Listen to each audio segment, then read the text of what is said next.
పాసమైలరంలోని సిగాచి పరిశ్రమల rescue operation కొనసాగుతుంది. భవన శిథిలాలను ఎస్డీఆర్ఎఫ్ హైడ్రా సిబ్బంది తొలగిస్తున్నారు. పరిశ్రమలో ప్రమాదం జరిగి 5 రోజులు గడుస్తున్నా శిథిలాల తొలగింపు దాదాపు పూర్తయినా ఇంకా 9 మంది కార్మికులు సిబ్బంది ఆచూకీ దొరకలేదు. నిజానికి ప్రమాద స్థలంలో దొరికిన మృతదేహాల్లో చాలా మందికి సంబంధించి ఏవో కొన్ని చిన్న భాగాలే దొరికాయి. ఒడిశాకు చెందిన మహాపాత్రో అనే కార్మికుడికి సంబంధించి అరచేయితో పాటు మరో 2 చిన్న భాగాలే లభించాయి. ఈ నేపథ్యంలో ఆచూకీ దొరకని 9 మంది పూర్తిగా ఖాళీ బూడిదయ్యారా? ఇతర మృతదేహాల భాగాల్లో వీరి భాగాలు కలిసిపోయి ఉంటాయా అన్నది తేలడం లేదు. బాధిత కుటుంబాలకు ఏం చెప్పాలని దానిపై అధికారులు తర్జనా భర్జనా పడుతున్నారు.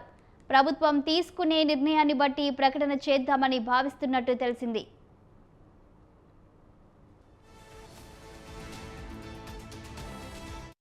लोग वहीं पे काम कर रहे हैं, अभी भी चर्चा कर रहे हैं, अभी भी मतलब निकालने की कोशिश कर रहे हैं। डीएनए सैंपल्स लिए हुए हैं, इसका भी जितना मैचिंग हो सके उतना मैचिंग करेंगे। हॉस्पिटल को भी पूरा प्रॉब्लम किया हुआ है।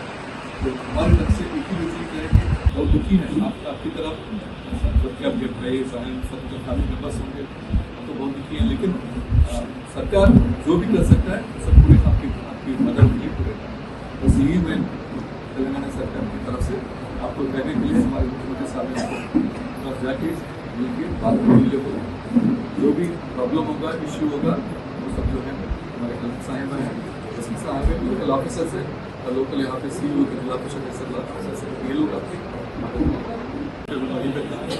सारे लोग वहीं पे काम कर रहे हैं, अभी भी चर्चा कर रहे हैं।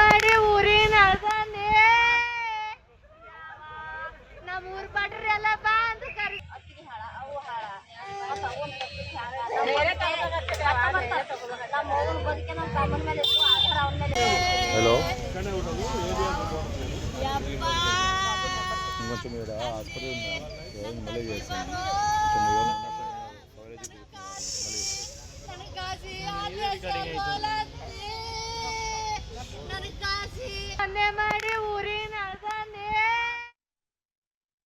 ఆచూకీ తెలియకుండా పోయిన వారు ప్రమాద సమయంలో ఏదైనా మూలకు వెళ్లి దాక్కునే ప్రయత్నం చేసి ఉండొచ్చని, వారికి సంబంధించి అవశేషాలు ఏవైనా లభించవచ్చనే ఉద్దేశంతో సహాయక బృందాలు ఫ్యాక్టరీలోని అన్ని విభాగాల్లో అణువణువు గాలింపు చేపట్టాయి. సందేహంగా ఉన్న బూడిద ఇతర అవశేషాలను సేకరిస్తున్నాయి. సిగాచి పరిశ్రమలో సీనియర్ మేనేజర్గా పనిచేస్తున్న ఇస్నాపూర్కు చెందిన సిల్వేరు రవి కూడా గల్లంతయ్యారు. ప్రమాదం జరిగిన రోజున ఆయన విధులకు హాజరైనట్టు రికార్డుల్లో ఉంది, కానీ ఇప్పటి వరకు ఆచూకీ దొరకలేదు.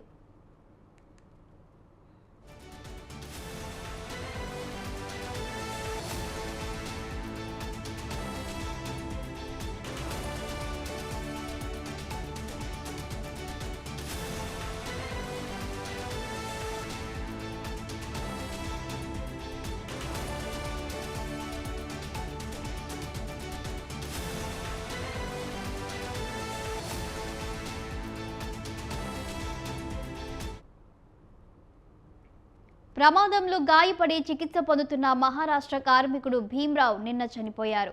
దీంతో ఆయన కుటుంబ సభ్యులు శోక సంద్రంలో మునిగిపోయారు. మొత్తంగా మృతుల సంఖ్య 39కి చేరింది. వెంటిలేటర్లపై చికిత్స పొందుతున్న 4 పరిస్థితి విషమంగా ఉన్నట్టు సమాచారం. ఇప్పటి వరకు 12 మంది డిశ్చార్జి కాగా మరో 21 మంది ఆసుపత్రిలో ఉన్నారు.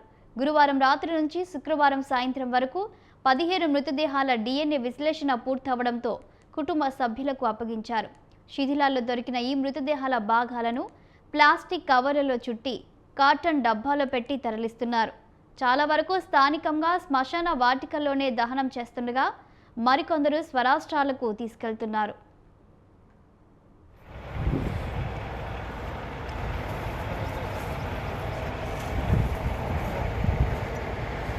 మున్సిపల్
సిగాచి ప్రమాదంలో మృతి చెందిన గాయపడిన కార్మికుల కుటుంబాలకు తెలంగాణ రాష్ట్ర ప్రభుత్వం అండగా ఉంటుందని ప్రభుత్వ ప్రధాన కార్యదర్శి రామకృష్ణారావు భరోసా ఇచ్చారు.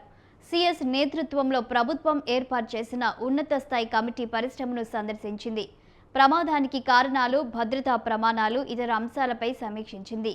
బాధిత కుటుంబాలను పరామర్శించింది. త్వరలోనే ఆర్థిక సాయం అందేలా చర్యలు చేపడతామని ఈ సందర్భంగా సిఎస్ పేర్కొన్నారు. ఇది ఉంది పరిస్థితి మాది.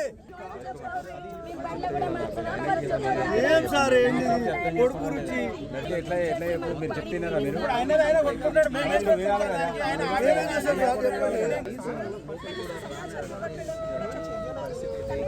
ఇది ఉంది పరిస్థితి మాది.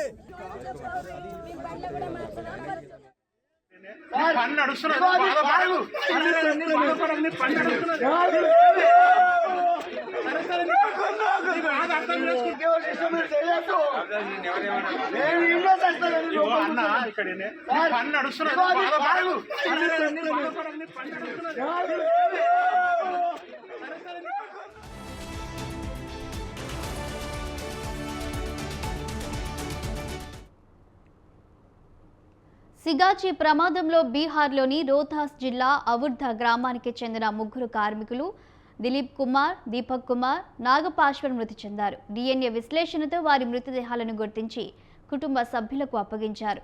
ఇక చికిత్స పొందుతూ మృతి చెందిన భీమ్రావు మృతదేహాన్ని ఆయన భార్య సోని, బంధువులు కలిసి స్వగ్రామం మహారాష్ట్రలోని డెగ్రూర్ తాలూకా మనూర్కు తరలించారు.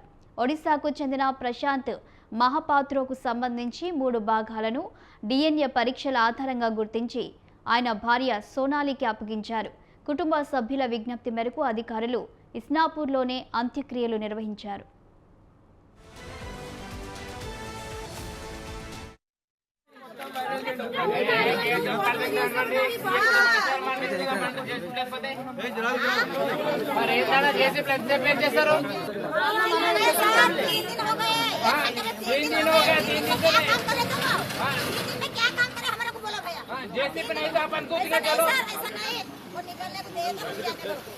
नहीं अपन को బాడీ ఎవరిస్తారు? ఎక్కడ కూడా లేదు, హాస్పిటల్ కూడా లేదు, ఎక్కడ కూడా లేదు. ఏం చేయాలి? పిల్లలు తీసుకొని వస్తున్నాం. ఇంత వానలు, ఎంత ఎండలు, పిల్లలు తీసుకొని వస్తున్నాం. మళ్ళీ ఆపేషన్ చూడు, ఇప్పుడు చెప్తానే ఉన్నాం. మళ్ళీ ఆపేషన్ 2 ఫ్లాష్ కానీ అయిపోయిన తర్వాత ఫోటో నీరు చూపెట్టేసి